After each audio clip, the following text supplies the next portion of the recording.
Hello? Awesome. I just want to, for everybody out in the hallway, we're about to start a very exciting investment session. So if you're dangling out in the hallway, please do come into this second to last session, which is my favorite topic on investing. And the reason it's my favorite is I like to say that every dollar invested is a dollar of voting for what the future looks like. And today with us, we have 4 esteemed panelists. I'd like to start by letting everybody give a brief elevator pitch. Simão, do you want to go first? Yeah, thank you, Alex. Hi, everyone. My name is Simão. I'm a founding partner at Lightshift Capital, and we are an early stage fund that also comes in with engineering teams and engineering expertise to support our portfolio companies. So from advisory and research to contributing with code. And yeah, very happy to also be part of the Celo ecosystem. Hi everyone, my name is Barbara Iyayi. I'm the founding managing partner of Unicorn Growth Capital. We focus on investing in the future of fintech at the intersection of TradFi and DeFi. And our team is really focused on companies globally, but focused on the African market, where we see a lot of high crypto adoption and an opportunity to lift the financial ecosystem into a more decentralized structure. And I'm happy to be here. Hey, everybody. My name is Cruz. I'm from TKX Capital. I'm the founding partner of the investment firm. So my background is I'm from centralized exchange background. I'm former CFO of Warby and OKX as well. So we basically provide those token design for the projects which enter in seed round and angel round, and help them to do the tokenomic design and also the community, and also go listed in centralized key exchange like Warby, OK, Binance, KuCoin, Gate.io, etc. I'm happy to hear and hope to work more with Celo. Hi everyone, thanks for having me. My name is Maria. I'm the co-founder at Flori Ventures. And before starting Flori, I was a founder myself. I started Chartboost, raised money, sold the company, ran it for 10 years. And my team and I were trying to bring that expertise of starting companies and a bunch of other things to help build a community of mission-aligned founders to build a better economic system that enables prosperity for all. So we're very aligned with Celo's mission. We have invested in 100 companies in the last year. We started Floria a year ago. Yeah, and all 4 of these panelists have something in common.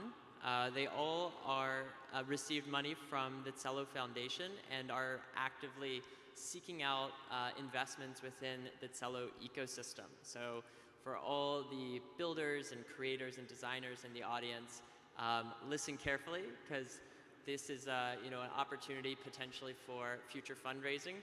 On the topic, we recently released the Hitchhiker's Guide to Fundraising on Celo. Thank you to my colleague Emmett for that. So it is a great one-step guide to see all the different funding sources, of which there are many, on-chain and off-chain. And my personal intro, I started at Celo almost 3 years ago, kind of pre-testnet, and it's been amazing to see the number of projects that are now building. And crypto moves extremely fast. So the next question I want to discuss is, what kind of trending use cases are you seeing in crypto in emerging markets now?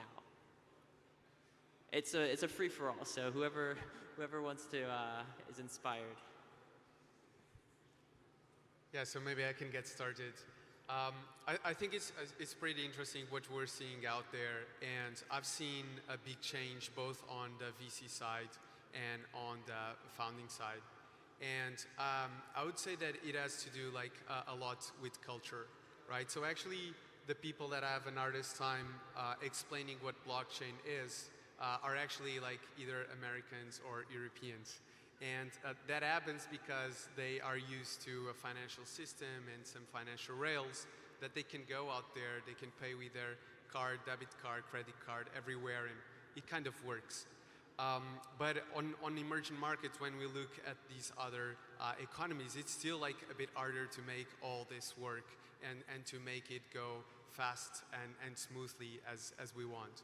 So here actually we look at these big exchanges out there, and the tokens that they have, the currencies that they have, are a lot more used as like native currencies to go like against inflation and to really be almost a new way of using a financial system on their day-to-day basis than they are like in terms of projects or tokens that these people may investing in.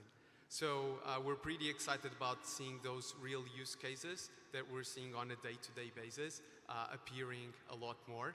And so that's what we're so excited about. So instead of having just generalistic blockchains, seeing a lot more targeted applications out there for the day-to-day that depend a lot more on the country and on the culture that we're seeing. Yeah, just to add on to that, because I think you addressed a lot of the key issues in emerging markets. I think in Africa, there are more like institutional voids in these markets that make, getting into this decentralized infrastructure essentially mandatory, right? We have a lot of issues around devaluation, illiquidity of currencies. There's still a lot of friction with cross-border payments, and cross-border isn't just Africa to Asia, it's 54 countries. So that whole sort of ecosystem is still underdeveloped, and there's still a huge financing gap. So we're seeing a lot of companies building to just solve these basic issues. Little things like just having a crypto-powered debit card allows people to, use debit cards in other countries versus using their local currency cards. So there's just a lot of really basic things that we're seeing that need to happen for people to for people to get into the crypto world, and we're seeing a lot of those companies get funded. But what I will say is, my fund has always been really focused on the sort of bringing that traditional world and the crypto world together, and we want to see that happen in areas like with enterprises, with small businesses. We want to bring more of those companies into the DeFi space. And so, my goal is to sort of invest in companies building a lot of infrastructure in that area. There's a lot going on the consumer side, but very little on the business side. So that's something that we're really focused on as well. So majority in mature market, emerging market, I think they've both share the quite same kind of trend. Like DeFi definitely is a hot topic for all time. Different public chain, different projects. Even though one simple, one of the, I don't want to mention that public chain, but there's many of those DeFi projects, go up and modify a bit of feature, it goes out again. So in emerging market, it is really the same. So those kind of development, I think there's lots of projects more long-run emerging market. As mentioned about the currency deflation, lost the value. So CUSD is definitely a good tools for the payments. For example, even like MAS from Singapore accept CUS as a payment tender, something like that. But I think for emerging market, the most sexiest part at the moment, still pay to earn, those are GameFi projects. So one of my fund's lead investor is Mobos, one of the leading GameFi company. What I'm seeing that those GameFi company is, put all together DeFi, gaming, NFT, put all the elements all together. It provides lots of the opportunities for like in the emerging market, Philippines, Vietnam, Venezuela. Those people can afford, housing, feed their kids for food, something like that. I think it's very interesting. And so far, before Asset Infinity, as nobody really believed that in emerging market can have such good project like Asset Infinity. But what we see we see lots of GameFi projects like last 3-4 months. I still think there's a lot of opportunities for have a good project. I hope there's a one happen in Celo. Can boost more user case for Celo and also provide more opportunity for emerging market and as a youth funding those games and they can get a fair stake from what they can as in gaming. So and can feed the family and fuel the local economy. So GameFi definitely I think is still the key for next, let's say, next 10 months or 1 year. Yeah, one more thing, and to add to everything that you've all said, but in the emerging economies, what I've experienced is that many of these solutions, these Web3 solutions that we can build using Celo technology, they are a need versus a want, and there are no good existing solutions. And just to share a personal story, which obviously, like, I now live in Barcelona, but before in the US, in a economy where I already, like, the currency that I have solves my basic needs. I went to Nigeria to see a bunch of the startups that I had invested in a couple years ago, and just getting cash, getting dollars converted to Naira required me to go at night to an ATM. Like, there's no good way. My credit cards are not working. And it was much easier to convert Bitcoin through a mobile wallet and be able to pay for the beer. And it was the first time where, you need to be able to pay for things. And I mean, of course, there are way more basic needs than paying for the beer, but it just really clicked on my mind how there's a huge opportunity, and the technology is not there, and anyway, everything needs to be built, and it's not replacing something decent, it's replacing something that doesn't exist. Yeah, there's definitely a hard need, and creating opportunities where there previously weren't any. And I do believe that we have all the basic primitives we need with blockchain and mobile phones to enable anybody to have access to financial tools. And one of the things I'm most excited about is how global and inclusive the crypto community can be. What are maybe one or two of your personally most looking forward to use cases over the next year? It's a tough question because there's a lot of potential opportunity, but I think people can relate to specific examples. And what are one or two that you're personally particularly excited about over the next year? Yeah, so for me, I think I have two main use cases in mind. One of them is actually like financial inclusion and helping people understand how to save. And second of all is probably on the insurance space. So one of the things that I notice in like Europe or the US is that people use crypto a lot more on the DeFi side. So a bit like as Cruz was saying, right? So they have a lot of money. They try to save, but the money they put in crypto is almost like a bet, right? It's still those yields, it's still those opportunities of making more money that at the end of the day will come back to their account in dollars or euros. So that's actually what they're trying to grow. And then as Maria was saying, it's a lot like between the need and the want. On emerging economies, we're actually not seeing that as much. So when we go, for example, to Argentina, it's one of the places with the highest number of millionaires in terms of Bitcoin holdings, because so many people had to get an edge to inflation and ended up putting it in Bitcoin, not to then get back to pesos, but really to have a way of paying for their things at the end of the day, right? So these were like the basic needs that we're seeing, but what if we have better financial tooling that really helps people instead of having a certain culture of, as we don't have much, we're actually spending it. How can we start like putting a little bit aside, and how can we start investing it for the future, to then buy a house in the future, to then have a better life and start compounding and start making that money grow. I think that's one of the best things we can bring, and one of the best infrastructures we can create. The second one, I think it's on the insurance side. I think it's still very untapped on the blockchain space.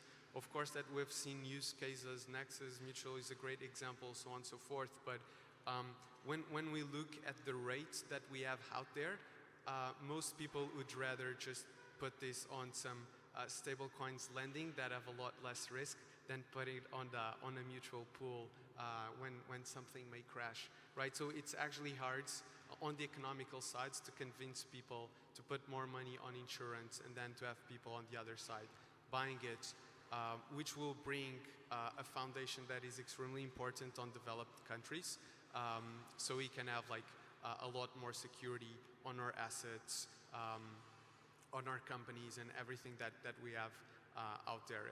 Actually, insurance companies are one of the best, one of the biggest types of companies out there and industries. And so I think those two will be main focus for me. Yeah, I think for me, the two things are more a combination of how do we tokenize more assets that have been, where value hasn't really been unlocked well in some of these markets in Africa. So whether it's real estate, whether it's,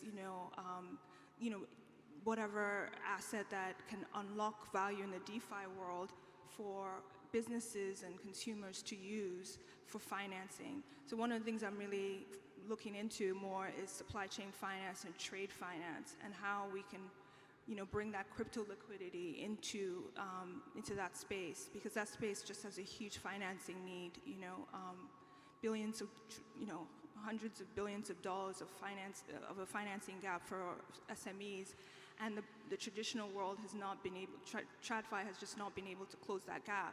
So we have to create the infrastructure around it, whether it's financial identity, looking for ways to use open data within the off-chain and on-chain, to find ways to make it easier for businesses to get financed, and bringing that capital that has traditionally been not brought into those markets. I think that's so crucial, and if we can do that, that really can be a game changer in Africa. So we're looking at companies in that space. And then on the liquidity side, I think has to feed into that. Finding ways to drum up liquidity, right? Whether it's investing in companies that can get corporates to start using crypto as an investment tool, within their treasury, and using that liquidity to feed into these DeFi projects, or remittances, and bringing that money into global liquidity pools that can feed into those DeFi projects. So the combination of these two things is what I'm really excited about, and I feel like that can be a really big change for financing companies in Africa. I talk a lot. I talk at least a couple of the project founder this morning. Majority of the cases is they tend to like equity investment, but I think because we are like the blockchain project, actually what I talk to with the token VCs, they prefer right away go to the token, not equity, and then share a bit of and transfer, like share a bit of the token later. I think there's an uncertainty about that. So like last month we talked to one Filipino, so Philippines GameFi project. They want to do an equity kind of setup, so it takes too long time. So the good thing is for token, as a tokenomic design, everything is very quickly, and then you can have the roadmap. You have the beta version, and you can right away launch and have lots of like the users and go list in CX. The good thing is list in CX provide the market cap and the liquidity, and also the funding for the team to develop a better project. So and the users can be trade on the exchanges, can pay for their bills. I think that's quite important things. The good things, I think I talked to a couple of the founders here, as they do the payment. I think it's awesome things. If like the omni-channel, offline, online, and then related to the tokens, that some kind of token can trade on the CX. That's a huge changes to those projects. Yeah, I think it's quite important. Tokenomics is very important. Tokenize is much better than equity fundraising, trust me. You've heard it here. Tokens are better. Yeah, token are better, trust me, okay. And I mean, Celo is much cheaper as a gas in perspective, even better. What gets us excited at Flori, one of the things is when we see applications that flatten the world and increase opportunity. And I'll give two examples. One is, and also not just that, but also things that were not possible before Web3. So one example is micro work and the ability to connect work in any place of the world with workers in any place of the world and be able to do micro payments with very small amounts and connect that talent with needs. I think that's something super exciting and empowering. Another exciting example that we're exploring right now to invest is a project that has this vision for converting, well, improving some of farming practices of smallholder farmers. These farmers, if they are able to produce carbon credits, they're so small they would never be able to get certified for them to be able to have that extra revenue. But again, the Web3 technology enables for the micropayments, enables for different ways of bringing that value from a global market into smallholder farmers and yeah, like basically create that access to, well, carbon credits for anyway, yeah, what I just said. I'm just going in circles. I love it. I mean, I think, democratizing access to finance is something that I think excites all of us here on this panel and in this room. Web3 is fascinating. I think, it's starting to change the investment landscape. I think in the past it used to kind of be a little bit of a one-way relationship where projects went to VCs and begged for money, but now it feels more collaborative. The whole space feels more collaborative to me, and where Web 2, you feel like there's a few monopolies with Google and Facebook. It feels like we're entering this new generation of greater collaboration. How do you see Web 3 kind of changing the investing landscape in emerging economies? And this time I'd like to switch it up and go in order of longest hair to shortest hair. And I think your hair is slightly longest, Maria. Sure. So what I was thinking, one of the, it's not just Web3, it connects like the Web 2, Web 3 with also emerging economies in Silicon Valley in my mind. I find it exciting to raise money from people that are curious about Web3, that want to learn, and that by investing in a fund like Flori that invest in, well, hundreds of projects, they get that visibility into what is being built. In a similar way, I find it very exciting to be working with founders all over the world, and thanks to COVID, we're all used to, well, working in Zoom and connecting with founders, where before it was very important to have in-person meetings before committing money. Like there's this increased opportunity by this new way of working with every corner of the world, and being in this role where we can work with founders around the world and connect these founders with resources of investors in Silicon Valley. I find that super powerful. I am from Barcelona, moved to Silicon Valley because I thought at the time that unless I lived there, I would never have access to those resources of advisors, training, money, and employees. And I believe that's completely different right now, where you're able to be anywhere and surround yourself with other founders, mentors, advisors, and money, and have that increased access. So that's, again, those two bridges are... You don't need to be in Silicon Valley now, is that right? You don't. All right, I love it. That's a big one. All right, I think you're a clear winner for the second longest hair. My hair is short, so... You beat out the two of them, though. No, I'm kidding. The question on Web3, I feel like VC might be completely out the door with, if we really want to be decentralized, right? Like, the whole structure of VC might eventually change. Like, do you really need funds invest in these companies, or should we crowdsource investments into companies?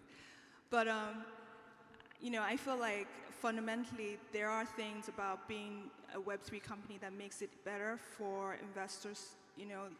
Things are public, things are open source. There's a lot of ways to see transparency and get transparency around transactions and what companies are doing because of Web3. And I think that does help as an investor in making decisions. But it's yet to be seen how venture capital is going to be disrupted by Web3, by the way. We're not talking about it, but it might, something that is the future of venture capital. I'd love to comment that unless you really want us to go one by one. Let's do it. I like it. I agree, it's going to be disrupted. I also, as a founder, saw fundraising as a way to recruit advisors. And I do think that there is so much power in getting your community and customers to have a share in your company. But I also think there is value in using your cap table or fundraising as a way to get valuable team members that you couldn't hire, but that might be valuable in different moments of your journey, or at least I have found value in that as a founder. Do I have longer hair? I think possibly a little yes. bit. Okay. Yeah. So I think it's changing completely, and actually our full thesis is based on it, right? It's so that actually capital is just becoming a commodity, right? There's so much money out there to be deployed, so much excitement, and I think it's also coming to emerging markets. I know like at least of 3 funds raising like huge funds right now to deploy around LATAM, and so it really begs the question: so is this like necessary, or should I raise all this money, right? So even today, it was funny. I was on this discussion, a company that can raise a lot of money, but should we actually raise a little bit less? And so what we're trying to do is precisely like recognizing that all this infrastructure is now open source. Everything that we're building is open source, and that we can contribute with these engineering teams. But we also found that it's very, very important to contribute with community. So we're coming in like with a lot of events and a lot of boot camps to precisely support these founders. I'm a lot more excited about what these founders that come from these markets can create, rather than the ideas that I have in my mind. Right? When I look at the companies that are most successful in LATAM, Rappi in Web2 is better than Uber Eats, right? And it was created by a Colombian founder. The big exchanges like Bitso, Mercado Bitcoin, or I don't know, even like Lemon Cash, that is like growing a lot in Argentina. They all beat the other founders that are not from those markets. And so I'm very, very excited about being able like to give those tools and contribute from anywhere in the world, and then unlock these communities, even if I don't need to be there in person, to give them the conditions to reach the right people, to reach the right clients. And then, as Maria was saying, like incentivizing them through these tokens that will connect us all to contribute and to build on top of it. I think definitely as Web3, we shape the whole fundraising kind of like the activity like past 1 to 2 years. It's not longer the capital got to say, it's more like the team, more the community got to say and get a participation. Very simple example, ENS. So there's one college student, so they do lots of activity in the community in Discord. Finally, I mean, he or she got, I think, $2 million US worth ENS tokens. And then the huge things, huge changes. And you can see that for the fundraising for now the Web3, those kind of changes. Now the investor list is huge long. So not only like before, there's one fund, they get, for example, they get like 40% of that series of fundraising. It's more like, I would say, it seems like decentralized. And the accessibility of the funds is much, much easier. Like in Celo, there's also focus on all the crowdfunding. Yeah, and so pretty much I think that's is a game change. So we have 1 minute left, and I'd like the final question to be one piece of advice for founders. Investors have a unique perspective because they see a lot of portfolio companies, a lot of projects, whereas sometimes projects are oftentimes busy building in their own world. If you could give one word or one sentence or two of advice what would it be? 10 seconds per person. So build your team, get a great group of advisors, people that you can trust, and then pick your partners, not investors, really people that can help you on the long term. I would say be disciplined. This market is lots of capital and it can actually create the wrong incentives. Be disciplined on what you're trying to build and when and how and the whole plan. Focus on usability around really getting people into the crypto world. UX is really important, and the customer journey. Like, we're all very technical, but sometimes we forget that, and that really does create friction.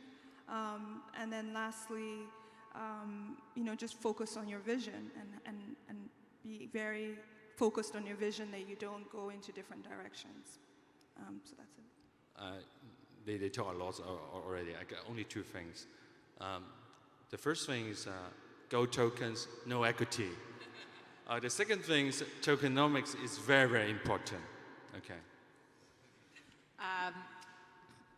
To me, it's launch. That's the advice that I give most often. Don't be scared of launching too early. You will learn with your customers. You will learn in the market. And I see many founders that take too long because they want it to be so good, and they have this big vision, and you're going to make it so good in iterative process. So launch today as soon as possible right now. I love it. Thank you so much to our panelists.